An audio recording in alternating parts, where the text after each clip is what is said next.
MG have made a bit of a bold move and replaced their best-selling EV, the ZS, with an all-new model, the MG S5EV, and set a new standard for what people will expect from an everyday EV.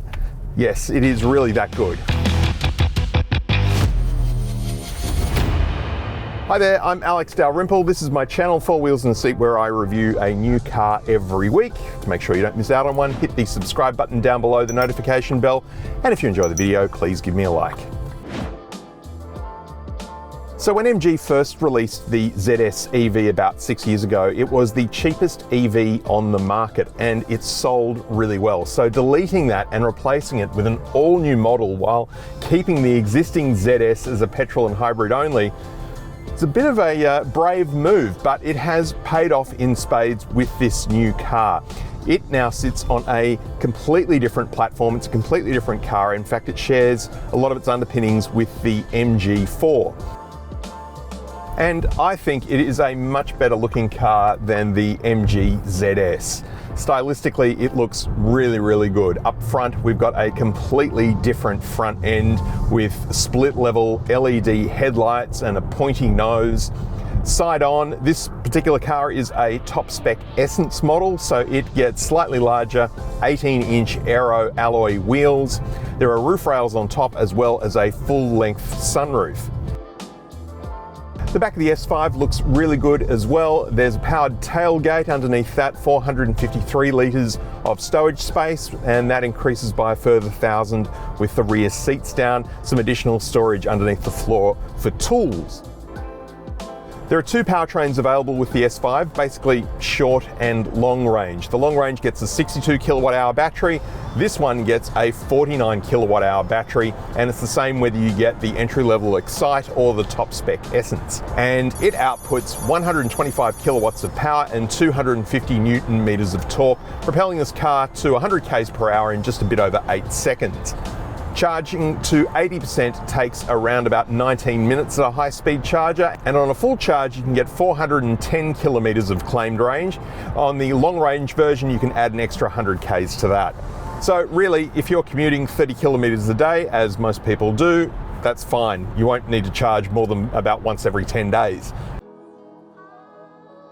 The interior of the S5 is probably the best interior that MG have done for any of their cars, including the Cyberster, which, although it uses premium materials like Nappa leather, and it's well put together, ergonomically there are a few issues, and those are non-existent here. This is a really good cabin with a nice mix of materials and textures, and it's really well put together, and the same can't be said of all Chinese-made cars. A lot of them use cheaper plastics, and there's a few issues with gaps between panels. We've got none of that here in the S5. It is a really nice design and it's well made. Probably on par with anything you'd get from a Japanese or Korean car maker. The center console screen is 15 inches and it's good. It's nice and sharp, has good resolution. The software on it is the standard MG software, which I don't love, but it's pretty good. I mean, I can't complain that much about it really. It does everything you need it to do. The connection with wireless Apple CarPlay is completely seamless, unlike the QS I reviewed last week, which had to be manually connected on every trip. This one just switches into it automatically straight away. There's a 6-speaker unbranded sound system, which is just all right. The view from the cameras dotted around the outside of the car is relatively sharp, if perhaps just a little distorted. There's also weather information available on here. There's a fair amount of customization available too. One of my favorite features though is actually one that you wouldn't necessarily think of, and that is the fact that the climate controls are completely separate to the screen. You can do everything you need to do with climate control on this panel underneath the screen just by touch, and I really like that. Floating center console with cup holders, a little storage nook, wireless phone charging sitting here on this nice sort of felt textured finish here that does collect a bit of dust and dirt, I have to admit. Rotary dial for the gear shifting and a huge center bin with 2 USB-C ports and a 12-volt outlet. No head-up display. The instrument cluster is fully digital, pretty much the same as the one in the MG4. It could be a little more exciting with some more interesting graphics. It's very text-based, so not a lot to report there. There are 2 LED displays either side of it, one showing the charge remaining in the battery and the other showing the power going from the battery into the electric motor. Steering wheel straight out of the MG parts bin, same as pretty much every other MG, flat top, flat bottom, has a nice feel.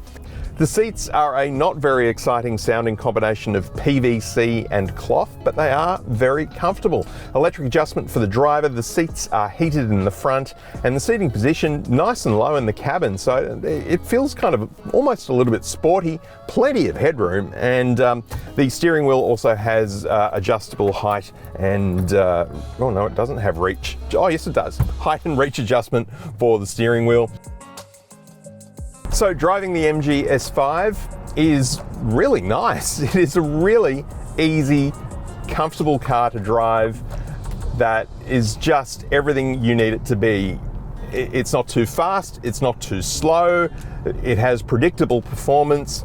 The suspension feels really good. It's much better than the larger QS, and I really like driving this car. It's a notable step up from the ZS.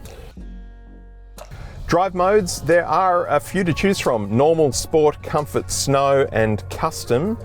In custom, you can choose between eco, normal, sport. Steering can be gentle or normal or sport. Let's put it in sport, get a little bit more feel going, I reckon. And we'll put the power mode in normal because I don't want to wear the battery down.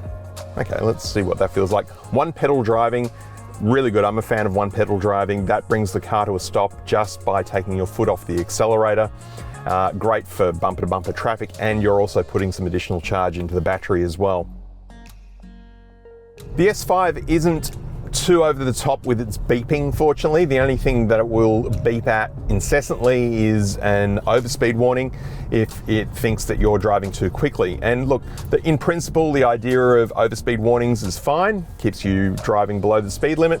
The problem is the car often gets the speed limit wrong. For example, school zones, it doesn't know what day of the week it is or what time of the day it is, so it will just always tell you that you're speeding through a school zone regardless of when it is, and that's not great and quite annoying. So I do find myself turning that off every trip, but there's a little shortcut for it here on the steering wheel. By pushing the star button, at least gets me most of the way to the menu that I need to change it in.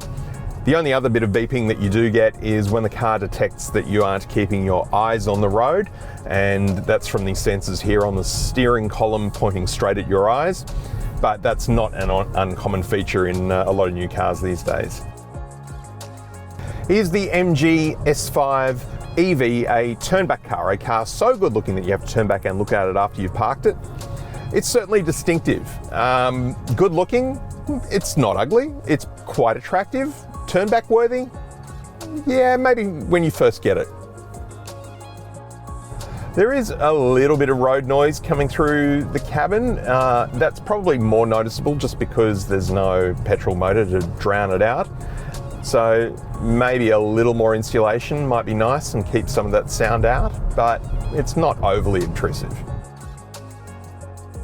Now, because of the weather, I haven't been able to do a full review of this car. It has just been bucketing down for weeks in Sydney. But I can tell you that the back seat has a stack of room in it. It is really comfortable, plenty of room for me, and I'm 190 centimeters tall, and so much room I could quite comfortably ride in the back of the S5 on a longish trip. Nice little design thing I just noticed on the passenger seat, it's on my seat too, little MG perforations in the middle there. It's cool, looks good. Could you say that again, please? No, I'm sorry, but I still didn't get that.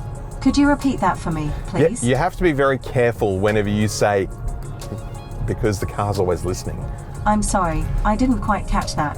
Could you press the top button? Shush. How can I assist you today? You can't. Just keep driving, keep doing your thing. Could you say that again, please?